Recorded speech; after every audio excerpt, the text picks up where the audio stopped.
आपको बता दें कि मध्य 11 प्रदेश, सीटों पे छत्तीसगढ़, ये दो राज्य जहां पर बीजेपी पिछली बार भी बहुत बेहतर थी, लेकिन इस बार का नंबर जो है वो जरा हम आपको बताते हैं कि छत्तीसगढ़ में स्थिति क्या है। छत्तीसगढ़ की 11 सीटों का exit poll India today axis माई इंडिया की तरफ से बीजेपी को छत्तीसगढ़ में 10 से 11 सीटें इस वक्त आती दिखाई दे रही हैं। छत्तीसगढ़ में कांग्रेस सचिन 0 से 1, अगर खाता खुला तो 1 वरना 0 पर भी देखिए मैं दिख रही। बिल्कुल मैं इस पे एक बात जोड़ना चाहूंगा कि जब मैं विधानसभा चुनाव कवर करने के लिए गया था तो मैं मध्य प्रदेश और छत्तीसगढ़ में भी था, लेकिन सबसे बड़ी बात यहाँ पर यह है कि देखिए किस तरीके से यहाँ पर समीकरण जो है वो बदलते हैं और जो तमाम चर्चाएं होती हैं कि आखिर उस वक्त ये हुआ था कि भूपेश बघेल जो है वो रिपीट करेंगे, ऐसा क्या हो सकता है क्या, लेकिन जो रिजल्ट सामने आए वो भी चौंकाने वाले थे, बिल्कुल चौंकाने वाले थे। लेकिन अब देखिए इस बार जो ये एग्जिट पोल सामने आ रहा है ये भी चौंकाने वाले हैं बिल्कुल, क्योंकि 11 सीटें हैं और 11 में से 10 में से 11 बीजेपी को और 1 कांग्रेस को। नहीं, 1 में भी सस्पेंस है, 0 से 1 सस्पेंस है। अगर ऐसा हुआ तो हो सकता है क्लीन स्वीप यहां से पूरी तरीके से छत्तीसगढ़ में भारतीय जनता पार्टी करते दिखाई दे रही है। और मुझे लगता है कि कुछ देर में मध्य प्रदेश के आंकड़े सामने आएंगे। मध्य प्रदेश छत्तीसगढ़ मोस्टली एक ही जैसा भाव वहां पर दिखाई देता है दोनों राज्यों में, लेकिन 10 से 11 सीटें भारतीय जनता पार्टी और कांग्रेस की अगर बात करें, चूंकि यही दोनों ओपोनेंट एक दूसरे के थे, यहां पर 0 से 1 के बीच में सिमरती छत्तीसगढ़ में दिखाई दे रही है। आज भी याद है इंडिया टुडे एक्सिस माई इंडिया का ये सर्वे, और देखिए यही वो राज्य है एमपी और छत्तीसगढ़ की जहां पर आदिवासियों को लेकर कितनी चर्चाएं हुई थी, क्या आदिवासियों का सगा कौन है, इसको लेकर भी होड़ जो है वो मची हुई थी, जिसको लेकर तमाम चर्चाएं हुई, आरोप प्रत्यारोप लगे। लेकिन आदिवासी किसके साथ है, पिछड़ा वर्ग किसके साथ है, जनता किसके साथ है, ये आज हम आपको लगातार बता रहे हैं, क्योंकि लगभग अब तक हमने 6 से 7 सीटों का ये जो आंकड़ा है वो हमने आपको बताया और एनडीए को हर जगह बढ़त मिलती हुई दिखाई दे रही है।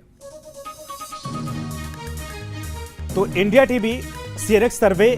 छत्तीसगढ़ को लेकर है, 11 सीटों का अनुमान यहां पर है, 10 से 11 सीटें भारतीय जनता पार्टी को मोस्टली। ये आंकड़ा सभी का इस वक्त दिखाई दे रहा है छत्तीसगढ़ को लेकर कि 1 से 0 या 1 के बीच में कांग्रेस पार्टी, लेकिन बाकी सारी जो सीटें हैं वो भारतीय जनता पार्टी के खाते में जाती दिखाई दे रही है। देखिए 2 सर्वे इस वक्त आपको दिखा रहे हैं छत्तीसगढ़ को लेकर, दोनों में 10 से 11 सीटें सचिन, और कांग्रेस को लेकर वही नंबर है, या तो 1 भी सीट नहीं आएंगी या तो अगर खाता खुला तो 1 सीट के आसपास कांग्रेस पार्टी यहां पर सिमटती दिखाई दे रही है। छत्तीसगढ़ से कांग्रेस और इंडिया गठबंधन के लिए बहुत अच्छे संकेत नहीं है, लेकिन भारतीय जनता पार्टी जो उम्मीद लगाकर बैठी थी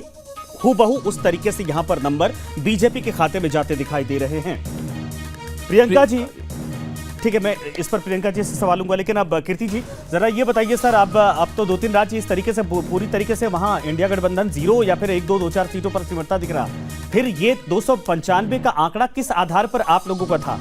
अब 4 तारीख का आप लोग इंतजार करेंगे, लेकिन सर ये जनता से सवाल जो पूछे गए थे उसके आधार पर ये सर्वे होते हैं और वो सर्वे बता रहे हैं कि छत्तीसगढ़ में भी खाता खुल जाए तो हो सकता है कि 1-8 सीटें आपके खाते में आ जाएं।